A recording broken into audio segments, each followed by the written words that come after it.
What's up? My name is Deadly. I'm a top 500 player and coach. And recently I was streaming and playing Overwatch like you do, like your boy does. And I kind of hit a couple clips on Torbjorn on this Anubis second point defense. I thought it would be interesting to analyze, go back over, review it, and analyze them and kind of just explain how the play worked and how it happened the way that it did. So without further ado, what I'm going to do is I'm going to watch these clips back, and then what we're going to do is I'm going to hop into the replay viewer and get an overhead view of everything, and then we're going to watch and see, kind of break down how everything happened. So let's go ahead and watch the clip. I'm going in with you, Genji.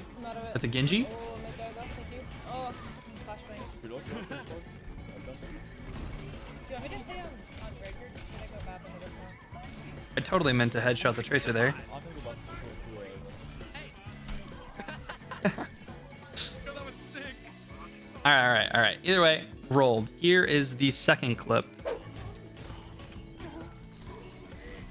You can see we just pushed the Roadhog there. See me do it again? Want to see me do it again? Want to see me run to that mountain and back?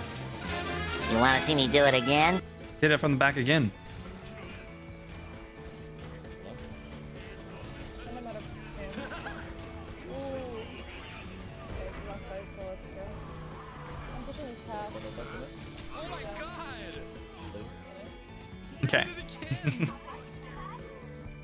There are a few things that I kind of want to talk about over the two, between the two clips. And so I'm going to go ahead and hop into Overwatch, grab my pen, and then we're going to break it down. Okay.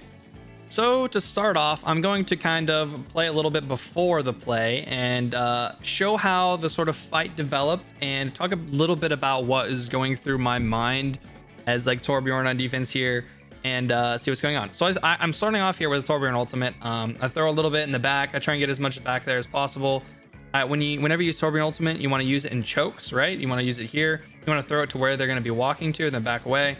So then you can see I can kind of get a little bit on the point, and I try and get one in the choke here and back onto this Roadhog who's over there. Let's go ahead and just watch a little bit and see what happened. All right, so the hog dies. And you can see that my team starts to take like an aggressive position right here. And obviously their team backs up, they're down a player.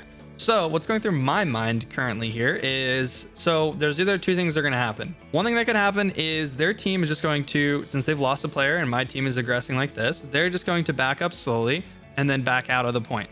The other option is they're going to group together, and once the Torbjorn ultimate clears up, and they're going to group up and they're going to push into the choke again and try and fight.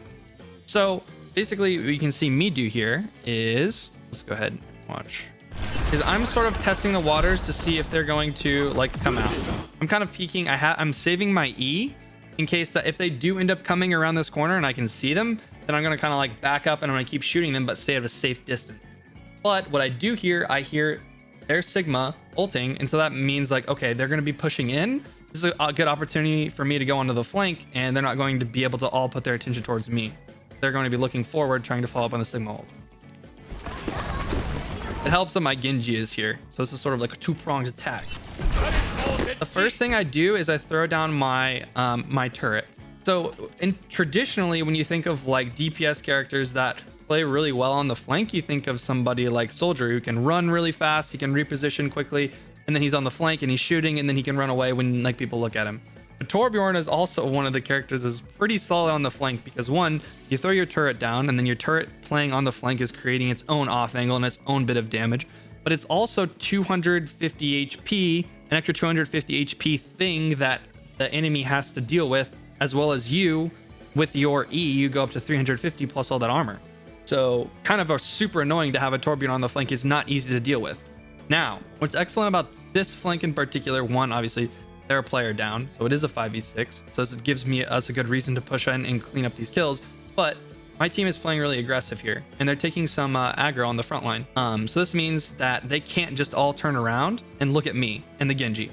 So they have to look here, this Orisa and this Brig that is walking in, and they also have to look at me and the turret and the Genji. Like, they're going to be looking in 4 different directions, and it's really difficult for them to really react to this other than die.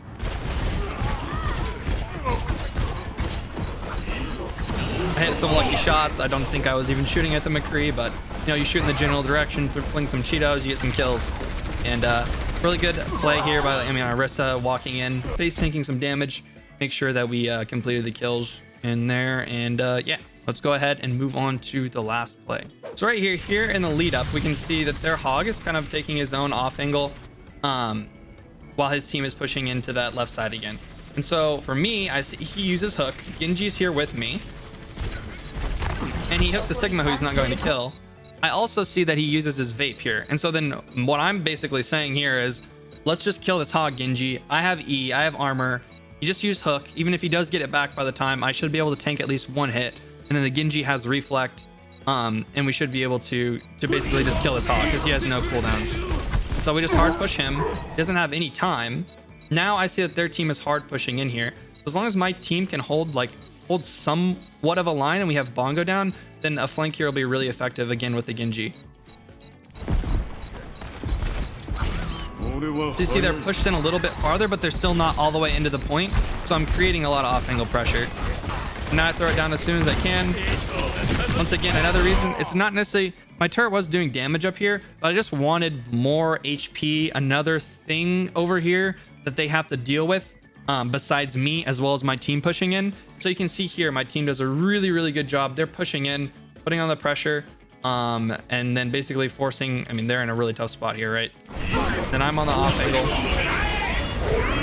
Even though that they have the Zenyatta ultimate going, I still go ahead and lay down the Molten Core because it's going to last longer than their ultimate. And basically, they're going to be stuck in it, or they're probably going to be stuck in it by the time the ult's over, basically. And there's 7 seconds left, so we want to use all of our ultimates that are available. So then my team just presses in. We had lots of really good ultimates, and we clean up.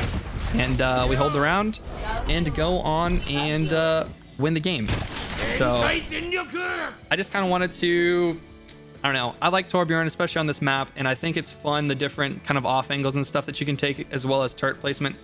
And I just wanted to review this. If you guys have any questions, feel free, post them in the comments below. I'll try and get to everybody that has a question. And yeah, thank you for watching. And if you enjoyed this, maybe I can do another one. And I'll see you then.